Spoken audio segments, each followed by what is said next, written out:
Assalamualaikum warahmatullahi wabarakatuh. Innal hamdalillah nahmaduhu wa nasta'inuhu wa nu'minu bihi wa natawakkalu alaih. Asyhadu an la ilaha illallah wa asyhadu anna Muhammadan abduhu wa rasuluh. Allahumma salli ala sayyidina Muhammad wa ala ali sayyidina Muhammad. Hadirin rahimakumullah. Sesungguhnya hidup kita di muka bumi ini tidak bisa seenaknya. Kenapa kita dihidupkan dengan memiliki agama sehingga kehidupan kita ini punya undang-undang, punya aturan-aturan. Dari manakah sumber aturan-aturan agama itu? Yang paling pokok dari Quran dan hadis. Sehingga kalau kita berpegang teguh kepada kitab suci Al-Quran dan mengikuti arahan-arahan daripada hadis-hadis baginda Nabi, insya Allah kita akan menempuh kehidupan dunia ini dengan penuh kedamaian sampai kita husnul khatimah. Hadirin rahimakumullah, yang jelas mengikuti prosedur hadis dengan mengikuti kepahamannya para ulama yang mereka punya paham yang betul, yang bagus dalam sudut pandang hadis. Marilah kita bicarakan satu hadis yang mungkin hadis ini bisa menjadi solusi bagi diri kita. Rasulullah bersabda, "Man asbaha fi syurbihi aminan wa fi jasadihi mu'afan wa lahu qutu yaumih wa lailih faka'annama huyizat lahud dunya." Kata Rasulullah, "Man asbaha fi syurbihi aminan," barang siapa yang dia di pagi harinya damai bersama keluarganya, wa fi jasadihi mu'afan, dan dia berbadan sehat, walahu qutu yaumih walailih, dan di hari itu ada yang dia makan, faka'annama seakan-akan huyizat lahud dunia, dunia ini disiapkan hanya untuk dirinya. Maka dari hadis ini, kehidupan sebenarnya simple. Kehidupan ini sebenarnya sangat mudah. Bayangkan, cukup kita damai dengan keluarga kita. Walaupun kita punya banyak duit, punya macam materi, apa-apa serba ada. Namun, kalau kehidupan rumah tangga kita, kehidupan keluarga kita ini tidak damai, itu rasanya sangat semarawut.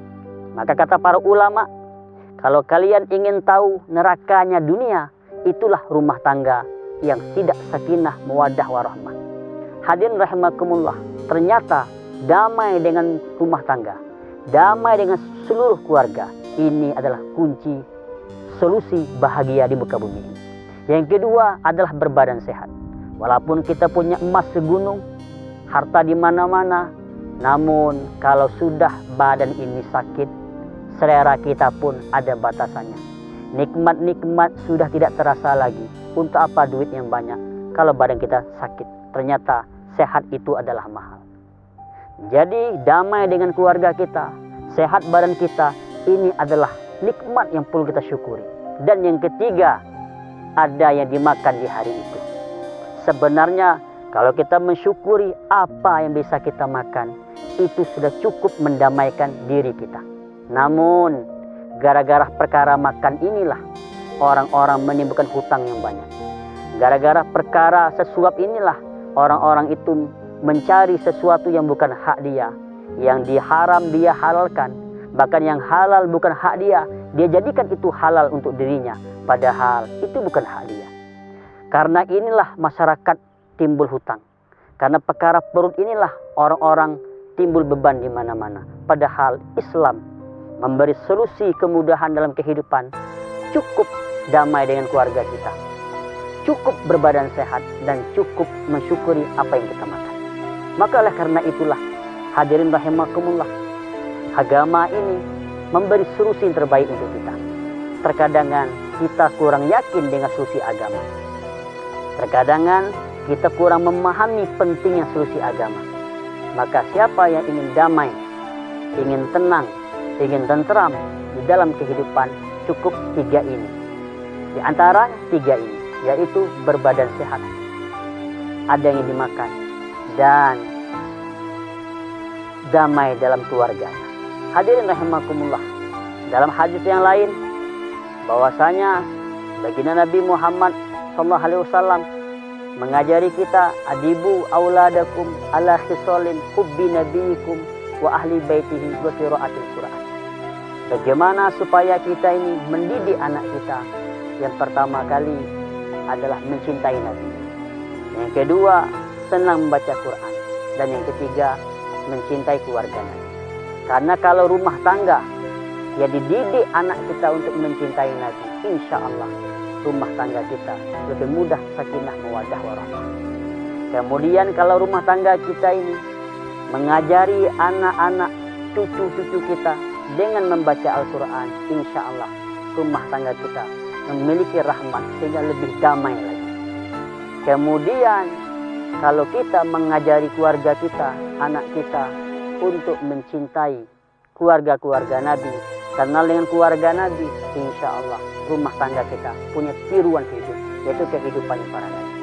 Maka oleh karena itulah agama adalah solusi. Siapa yang merasa punya masalah dengan anaknya, solusinya adalah agama. Siapa yang merasa punya masalah dengan hutangnya, solusinya adalah agama. Dan siapa yang merasa punya masalah dengan rumah tangganya, solusinya adalah agama. Oleh karena itu, bulan Ramadan yang mulia ini kesempatan bagi kita untuk mendekatkan diri kepada Allah dengan memperdalam agama kita, dengan lebih banyak mengetahui ilmu agama kita, memperkuat ibadah kita, karena agamalah jawaban dari semua permasalahan dunia yang sementara ini, akhirat yang selama-lamanya. Hadirin rahimakumullah, jangan pernah kita tinggalkan agama kita ini. Di antara tidak meninggalkan agama adalah selalu menekuni perintah Allah dan belajar meninggalkan seluruh larangan Allah. Mudah-mudahan Ramadan yang mulia ini menjadikan kita insan yang taat kepada Allah, semampunya kita beribadah kepada Allah, dan semuanya kita niatkan menjauhkan, meninggalkan daripada larangan-larangan Allah Subhanahu wa taala. Sekian, lebih kurang mohon maaf. Sekian, terima kasih. Assalamualaikum warahmatullahi wabarakatuh.